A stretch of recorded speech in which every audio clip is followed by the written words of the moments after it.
ಹೊಸ ಕುಂದವಾಡ ಗ್ರಾಮದಲ್ಲಿ ಇಂದು ಏನು 8 ಜನರು ಸಾವನ್ನಪ್ಪಿರುವಂಥದ್ದು ಏನು ನಾನಾ ಕಾರಣಗಳಿಂದಾಗಿ ಅಂದರೆ ಅನಾರೋಗ್ಯದ ಸಮಸ್ಯೆಯಿಂದ ಜೊತೆಗೆ ವಯೋಸಹಜದಿಂದ ಸಾವನ್ನಪ್ಪಿರುವಂಥದ್ದು. ಆದರೆ ಇದೀಗ ಗ್ರಾಮದಲ್ಲಿ ಸ್ಮಶಾನ ಇಲ್ಲದೆ ಇರುವಂಥದ್ದು ಒಂದು ಗ್ರಾಮಸ್ಥರ ಆಕ್ರೋಶಕ್ಕೆ ಕಾರಣವಾಗಿರುವಂಥದ್ದು. ಸೊ ಆ ಹಿನ್ನೆಲೆಯಲ್ಲಿ ಗ್ರಾಮಸ್ಥರು ಪ್ರತಿಭಟನೆ ಕೂಡ ನಡೆಸ್ತಾ ಇರುವಂಥದ್ದು. ನಾನೀಗ ಕುಂದವಾಡ ಗ್ರಾಮದಲ್ಲಿದ್ದು ಏನು ಈ ಗ್ರಾಮದಲ್ಲಿ ಇಂದು ಏಕಕಾಲದಲ್ಲಿ ಅಂದರೆ ಒಂದೇ ದಿನ 8 ಜನರು ಸಾವನ್ನಪ್ಪಿರುವಂಥ ಹಿನ್ನೆಲೆಯಲ್ಲಿ ಗ್ರಾಮಸ್ಥರು ಏನು ಒಂದು ಪ್ರತಿಭಟನೆ ನಡೆಸ್ತಾರೆ. ಯಾಕೆಂದರೆ ಈ ಹಿಂದೆ ಹಳೆ ಕುಂದವಾಡ ಗ್ರಾಮದಲ್ಲಿ ಏನು ಅಂತ್ಯ ಸಂಸ್ಕಾರನ ಮಾಡ್ತಾಯಿದ್ರು, ಅಂದರೆ 2 ಊರಿನವ್ರು ಸೇರಿಕೊಂಡು ಅಂತ್ಯ ಸಂಸ್ಕಾರ ಮಾಡ್ತಾಯಿದ್ರು. ಆದರೆ ಇದೀಗ ಇದೇ ಊರಿನಲ್ಲಿ ಒಂದು ಅಂತ್ಯ ಸಂಸ್ಕಾರ ಮಾಡಲಿಕ್ಕೆ ಸ್ಮಶಾನ ಬೇಕು ಎಂಬಂತಹ ಒಂದು ಉದ್ದೇಶದಿಂದಾಗಿ ಇದೀಗ ಪ್ರತಿಭಟನೆ ಕೂಡ ನಡೆಸ್ತಾ ಇರುವಂಥದ್ದು. ಇದೀಗ ಗ್ರಾಮಸ್ಥರು ಕೂಡ ನಮ್ಮ ಜೊತೆ ಇದ್ದಾರೆ, ಅವ್ರನ್ನ ಮಾತಾಡ್ಸೋಣ. ಇದು ಯಾವ ಉದ್ದೇಶ ಇಟ್ಕೊಂಡು ಇವತ್ತು ಪ್ರತಿಭಟನೆ ನಡೆಸ್ತಾರೆ, ಏನು ಬೇಡಿಕೆ ಇಟ್ಟಿದ್ದಾರೆ ಅಂತೇಳಿ ಅವ್ರನ್ನ ಕೇಳೋಣ. ಗೌಡ್ರೆ, ಇವತ್ತು ಪ್ರತಿಭಟನೆ ನಡೆಸ್ತಾರೆ, ಇದ್ರ ಉದ್ದೇಶ ಏನಾಗಬೇಕು ಅಂತ? ಏನಿಲ್ಲ ಸ್ವಾಮಿ, ನಮಗೆ ಸ್ಮಶಾನ ಬೇಕು. ಸ್ಮಶಾನ ಜಾಗ ಮಾಡಿಬಿಟ್ರೆ ನಮ್ದೇನು ಅಭ್ಯಂತರ ಇಲ್ಲ. ಇವತ್ತು ಸತ್ತದಾರ ಅಂದ್ರೆ ಉಗಿತೇವೆ, ಏನೋ ಆಗುತ್ತೆ. ಈ ಉಗಿಯೋಕೆ ಸ್ಮಶಾನ ಇಲ್ಲ. ಇದೇ ದಿನ ಕಾಂಪ್ಲಿಕೇಶನ್ ಮುಂದೆ ನಾವು ನಮ್ಮ ಮಕ್ಕಳಿಗೆ ಮುಂದೆ ಬರ್ತಾ ಅಂತ ಪೀಳಿಗೆ ಹೆಣ ಉಗಿಯೋದಲ್ಲಿ ಇರ್ತಕ್ಕಂಥದ್ದು ಹಳೆ ಕುಂದವಾಡ ಸಣ್ಣದೈತಿ.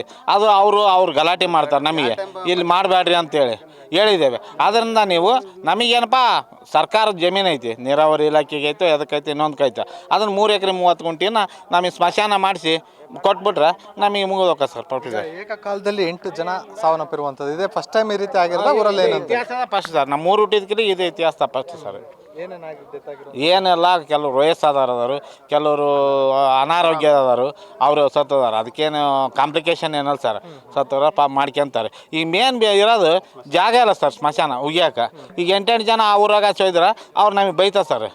ಮೊನ್ನೆ ಒಯ್ದು ಗುದ್ದಾಡಿ ಮತ್ತೆ ಹೇಳಿ ಬಂದವು ಸರ್, 2 ಊರಿಂದ ಸೇರಿ ಒಂದೇ ಇರೋದು, ಅದರಿಂದ ನಾವು ಇಲ್ಲೇ ಮಾಡ್ತೇವೆ. ಇಲ್ಲ ನೀವು ಸಪ್ರೇಟ್ ಮಾಡಿಸ್ಕೊಳಕ್ಕಂತ ಅವ್ರು ಹೇಳಿದ್ದಾರೆ ಸರ್.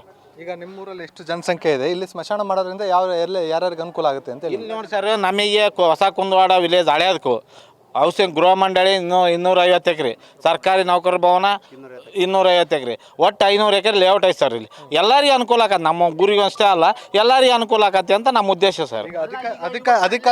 ಅಧಿಕಾರಿಗಳಿಗೆ ಏನಾರು ಈ ಬಗ್ಗೆ ಸಂಬಂಧಪಟ್ಟವರಿಗೆ ಮನವಿಗೆ ಏನಾರು ಕೊಟ್ಟಿದ್ದು ಸರ್? ತಹಸೀಲ್ದಾರಿಗೆ ಕೊಟ್ಟವಿ, ತಹಸೀಲ್ದಾರ್ AC ಕಳಿಸ್ಯಾರು, AC ನೀರಾವರಿ ಇಲಾಖೆ ಕಳಿಸ್ಯಾರು. ಅದರಿಂದ ನಾವು ಅವರು ಈಗ ಬೇಜವಾಬ್ದಾರಿ ಸರ್. ಆಗೋದನ್ನು DC ಅವ್ರು ಮಾಡ್ಕೊಬಿಡುವ ಸರ್, ಅವ್ರು ಮಾಡೋಕ್ಕೆ ತಯಾರಿಲ್ಲ.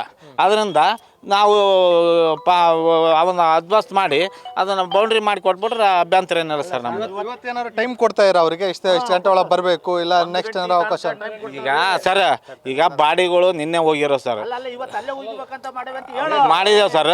ಆದರೂ ರುದ್ರಭೂಮಿ ಮಾಡ್ಬೇಕಾರ ಒಂದು ಇದು ಇರ್ತದೆ ಕಾರ್ಯಕ್ರಮ, ಅದನ್ನು ಬೌಂಡ್ರಿ ಮಾಡ್ಕೊಂಡು ಅದನ್ನು ಗುರುಗಳನ್ನ ಕರೆಸಿ ದೀಕ್ಷೆ ಮಾಡಿಸಿ ಸ್ಮಶಾನ ಮಾಡಿಸ್ಬೇಕು. ಹಂಗೆ ಹೆಂಗೆ ಬೇಕಂಗೆ ನಮ್ಮ ಸ್ವಂತ ಹೊಲ ಆದ್ರೆ ನಾನು ಉಕೊಂತಂಬಿಡ್ರಿ ನನ್ನ ಮನೆಗೆ ಏನಾರು ಬಂದು ಬರ್ತೈತಿ. ಆ ಸಮಸ್ಯೆಯಿಂದ ಅದನ್ನೊಂದು ಸ್ವಲ್ಪ ಅಭಿವೃದ್ಧಿ ಪಡಿಸಿ ನಮಗೆ ಗುರುತು ಮಾಡಿಕೊಟ್ರೆ ಅದನ್ನೇನೋ ನಾವು ಊರೊಟ್ಟಿನ ಸೇರಿ ಅದನ್ನು ದೇವ್ರ ಪೌರ ಕರ್ಕೊಂಡು ಹೋಗಿ ಏನೋ ಮಾಡಿಸ್ಕೊಂತೇವೆ ಸರ್. ಇದಿಷ್ಟು ಏನು ಗ್ರಾಮಸ್ಥರ ಮಾತಾಗಿರುವಂಥದ್ದು. ಏನು ಗ್ರಾಮದಲ್ಲಿ ಏನು 3.5 ಎಕರೆ ಸರ್ಕಾರಿ ಜಮೀನು ಇದೆ, ಆ ಜಮೀನಿನಲ್ಲಿ ಸ್ಮಶಾನ ಮಾಡಲಿಕ್ಕೆ ಅನುಕೂಲ ಮಾಡಿಕೊಡ್ಬೇಕು ಅನ್ನೋದು ಸಹ ಗ್ರಾಮಸ್ಥರ ಒತ್ತಾಯ ಆಗಿರುವಂಥದ್ದು. ಕ್ಯಾಮ್ರಾ ಪರ್ಸನ್ ಅನ್ನೇಶ್ ಜೊತೆ ಪ್ರವೀಣ್ ಬಾಡ, ಒಂದು ಕನ್ನಡ ನ್ಯೂಸ್, ದಾವಣಗೆರೆ.